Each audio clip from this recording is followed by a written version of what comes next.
Muy bien, chicos, este es el tercer video de enzimas y funcionamiento de enzimas. Hemos visto un poco con respecto a la historia de las enzimas, cómo es que están conformadas, como cada una de ellas, cómo se clasifican en simples, conjugadas, cada una de las partes de las conjugadas. Vimos un poco con respecto a, a la, a la termodinámica. A la cinética un poquito, de cinética de ellos. También hemos visto un poco de las interacciones débiles y quizás en este momento nos vamos a centrar un poco más en ellas. Existen, fíjense acá en esta lámina, existen interacciones débiles que lo que les mencionaba anteriormente entre enzimas y sustratos, que son esas interacciones débiles son óptimas, pero lo que les decía anteriormente, yo sé que se los voy a decir varias veces y disculpen, pero es importante, esas interacciones débiles se da principalmente en el estado de transición, o sea, en este punto del diagrama de coordenadas de reacción. En ese punto es donde se llevan a cabo las mayores interacciones débiles que dan lugar a la energía de fijación que ya habíamos hablado anteriormente. Quizás solamente acá mencionan que por un ejemplo, ¿verdad? Una varilla metálica, vamos a decir que es un sustrato, aquí es una reacción no enzimática, para que obtenga productos como una reacción, tiene que este sustrato pasar por un estado de transición importante en nuestra reacción enzima-sustrato para finalmente, partiendo de ese estado de transición, formar productos. Y durante todo ese proceso, para que llegue al estado de transición, obviamente necesita un consumo de energía para que finalmente obtenga estos productos, ¿verdad? Y hay una energía de activación, una energía de activación determinada para cada una de las reacciones. Ahora acá, si ustedes anteriormente, de hecho en biología también estudiaron esta teoría, existen modelos cómo se llevan a cabo las reacciones. Por ejemplo, el modelo de llave-cerradura. Allá les explicaban que existía ese modelo llave-cerradura. Aquí vamos a profundizar un poco más. ¿Cómo era ese modelo? Y cómo es de que al final no tiene mucha importancia a nivel de actividad catalítica. No tendría mayor actividad catalítica. De hecho, sería desfavorable esta forma. ¿Por qué? Porque ellos mencionaban de que la enzima tendría que tener un sitio activo como ellos partieron de la especificidad, la selectividad que tenía esa enzima para determinado sustrato convertirlo en producto, asumieron de que el centro activo el sitio activo donde llega el sustrato era idéntico al sustrato, ¿verdad? Miren acá, asumieron esto. Entonces mencionaban de que aquí, esto es ejemplo didáctico, existía la forma del sustrato, la varilla en este caso, y acá estos serían imanes que generaban esa interacción, que eran las interacciones débiles que finalmente daban la energía de fijación, ¿verdad? Esa energía de fijación tan importante que ahora comprendemos. Pero, ¿qué pasa? ¿Qué problema encontrábamos acá? De que para que llegase esta forma de sustrato a su estado de a su estado de transición, miren cómo era el estado de transición, no podía. ¿Por qué? Porque ya había una forma fija del sitio activo y se podía dar se podía observar en el diagrama de coordenada de reacción, se podía observar así, ¿verdad? Iba a aumentar por las pequeñas interacciones que se iban a obtener ahí, que se iban a dar acá, las interacciones, se iba a establecer rápido el complejo enzima-sustrato y finalmente para poder llegar al estado de transición, que de esta forma, que tendría que pasar una gran energía, tendríamos que aplicar para poder modificar eh, este sustrato, llegar a su estado de transición, que es donde sí realmente se llevan a cabo todas las interacciones débiles, llámese puentes de hidrógeno, interacciones iónicas, interacciones hidrofóbicas, y finalmente partiendo de esto sí se podía llevar a cabo el producto. Observen la energía de activación, de hecho iba a ser más grande y serían demasiado pocos productos los que podríamos obtener a través de este modelo de llave cerradura. Pero con el tiempo se fueron postulando teorías y se llegó a la enzima complementario al estado de transición. ¿Qué es esto? La enzima complementario al estado de transición. ¿Qué manifiesta este modelo?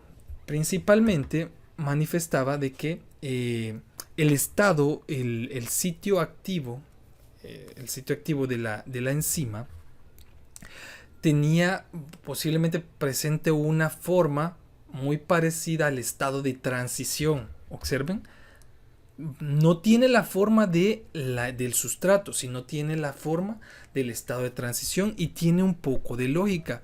Observemos acá, si el sustrato viene y se incorpora acá, si vemos el diagrama de coordenada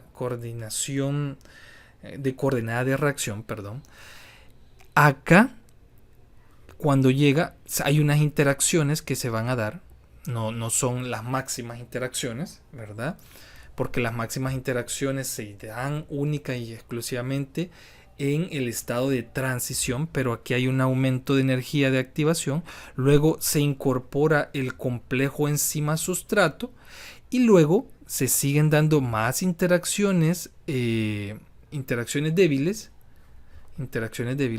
hasta que llegamos a un estado de transición, que es este, y finalmente a partir de ese estado de transición sí se pueden, porque aquí se recuerda, se dan todas las interacciones débiles y se da la energía de fijación y finalmente se da la producción de productos, valga la redundancia. Se generan muchos productos de la catálisis enzimática y vemos acá que la energía de activación disminuye mucho con respecto a la no enzimática.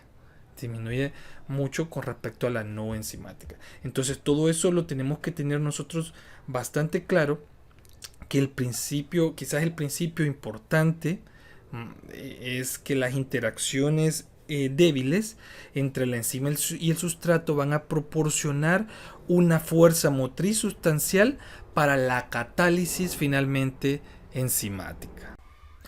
Muy bien, si podemos ver esta lámina, nos dice que la energía de fijación, la que hemos venido estudiando, que se da específicamente cuando está el estado de transición, ¿verdad? El estado de transición, ahí se da todas las interacciones débiles, puentes de hidrógeno, interacciones iónicas, interacciones hidrofóbicas, y esto generaba finalmente esa energía de fijación que permitía que se estableciera como tal ese estado de transición y finalmente poder llevar a cabo la catálisis.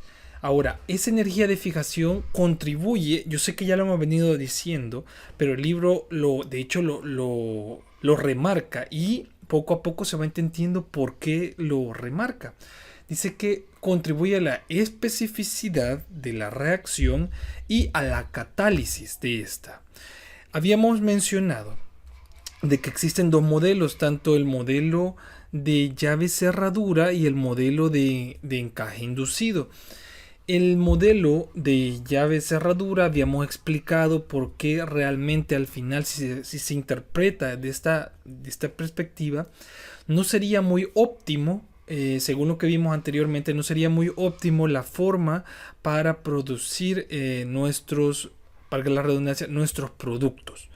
Mientras que el modelo de encaje inducido presentaba una mejor forma, porque si se dan cuenta acá es una enzima, esta enzima lo que hace es una ligasa, ¿verdad? Una ligasa que une dos sustancias, dos sustratos, por así decirlo, y finalmente genera un producto, pero hay un cambio conformacional.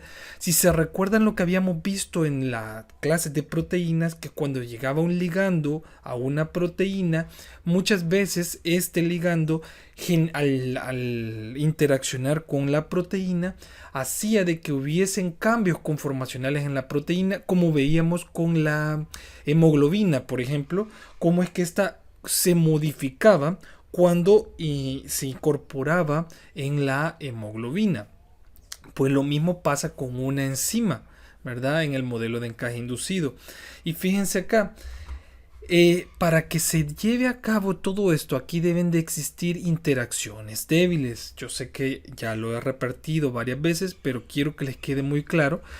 Y llega este momento donde se da un estado de transición, donde se da el mayor número de interacciones débiles y finalmente se da esa energía de fijación que contribuye a la especificidad y a la catálisis.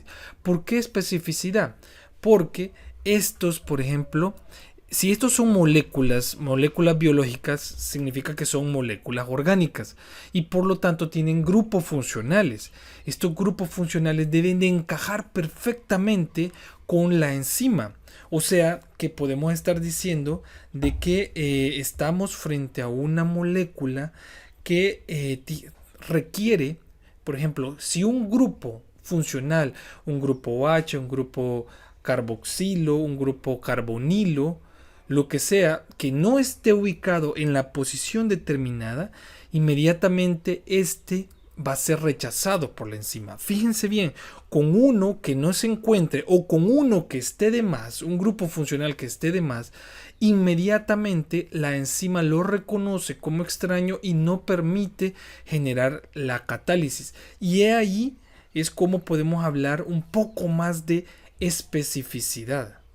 Fíjense bien, o sea, eso es bastante importante. Ahora acá, para continuar hablando de especificidad, quizás pues, podemos observarlo acá.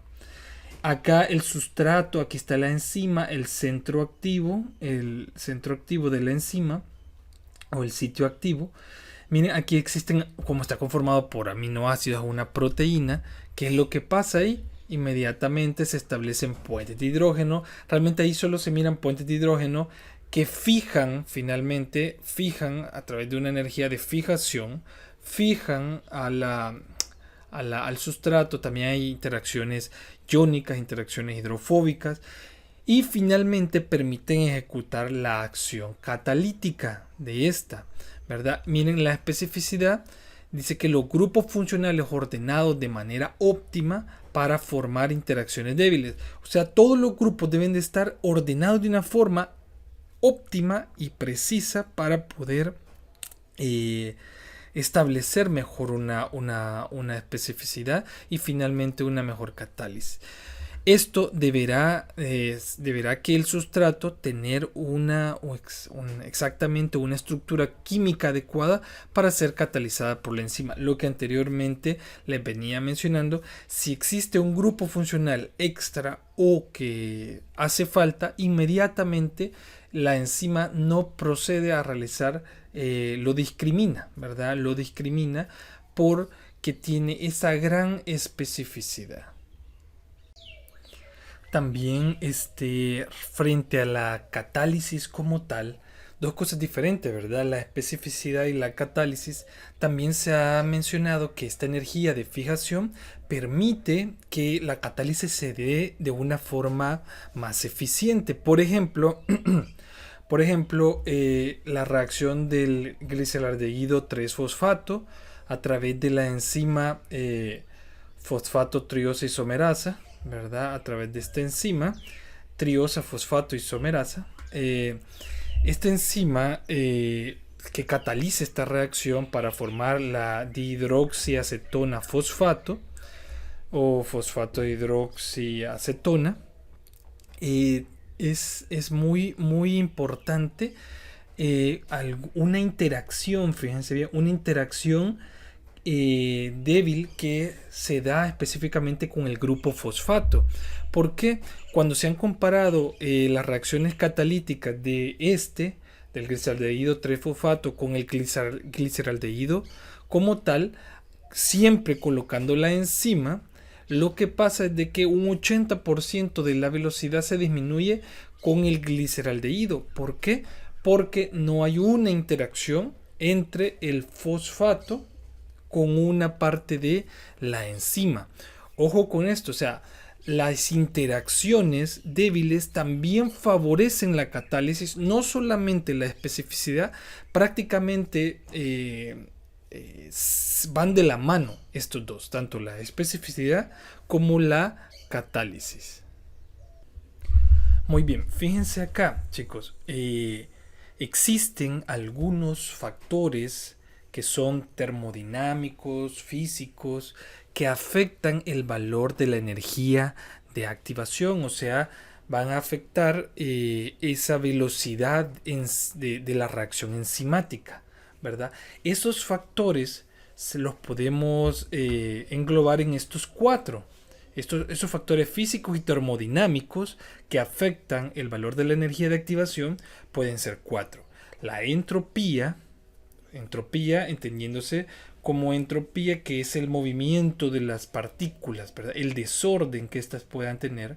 La solvatación del agua, entendiéndose que, acuérdense lo que vimos en el agua anteriormente en las primeras clases, que el agua también tendía a solvatar aún los sitios activos de las enzimas. También existen distorsión de sustratos, o sea que pueden existir movimientos en los sustratos, cómo esa distorsión de los sustratos puede afectar el valor de energía de activación. Y también el alineamiento debe de ser lo más adecuado posible, y ese alineamiento muchas veces puede tender a ser un problema. Acá quizás solamente así habladito, un poco se los voy a explicar. Todos estos factores que afectan la energía de activación pueden ser corregidos con la energía de fijación que se produce cuando estamos en el estado de transición en una reacción enzimática. Como, por ejemplo, la entropía. Ustedes saben que la entropía es el movimiento, ¿verdad?, de estos sustratos. Como la energía de fijación, finalmente, como su nombre lo menciona, sujeta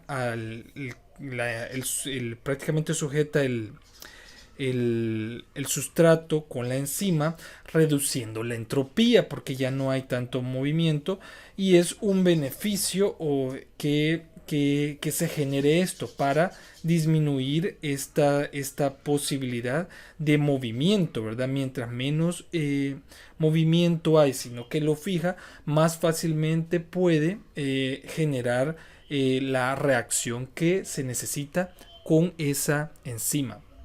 La solvatación del agua, como la energía de fijación puede ayudar en la solvatación del agua. Obviamente, cuando acuérdense que el sustrato está en un medio acuoso, el sustrato está en un medio acuoso, igual que la enzima. El sustrato y la enzima van a estar unidos a moléculas de agua que establecen puentes de hidrógenos con ellos. Entonces, cuando se forman esas interacciones débiles y genera esa energía de fijación, lo que va a pasar es de que justamente en los sitios activos se van a desplazar, si se recuerdan, eso lo vimos en la clase de agua, se van a desplazar las moléculas de agua, impidiendo, mejorando de una forma la interacción sustrato-enzima, ya que si esa solvatación se mantuviera de una forma fuerte, lo que pasaría fuera que no se llevaría a cabo la reacción. La distorsión de sustratos, cómo la energía de fijación ayuda, en este caso de la distorsión de sustratos, principalmente ayuda a compensar un poco termodinámicamente cualquier distorsión. O sea, la energía de fijación, como fija al sustrato, ayuda termodinámicamente a a que no se dé ninguna distorsión, principalmente en forma de redistribución electrónica, porque existen muchas redistribuciones electrónicas que deben experimentar los sustratos para reaccionar. Y finalmente el alineamiento adecuado.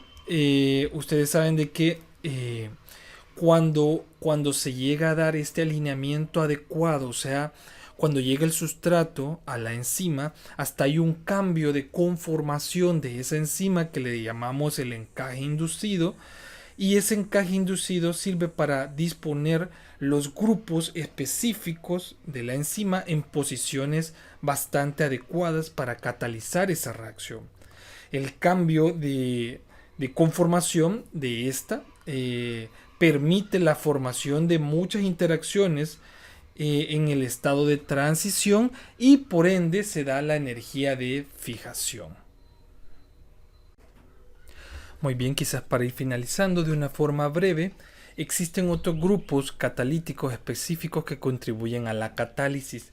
Los mecanismos catalíticos adicionales empleados por las enzimas, podemos tener la catálisis ácido-base general, no específica, es una aparte, ahí ustedes tal vez pueden estudiarlo un poco, pero es una catálisis más química, no biológica o bioquímica como la catálisis ácido-base, la cual se fundamenta en donaciones de protones, aceptor de protones por ácidos y bases débiles, entendiéndose como ácidos y bases débiles muchas veces los grupos R de los aminoácidos.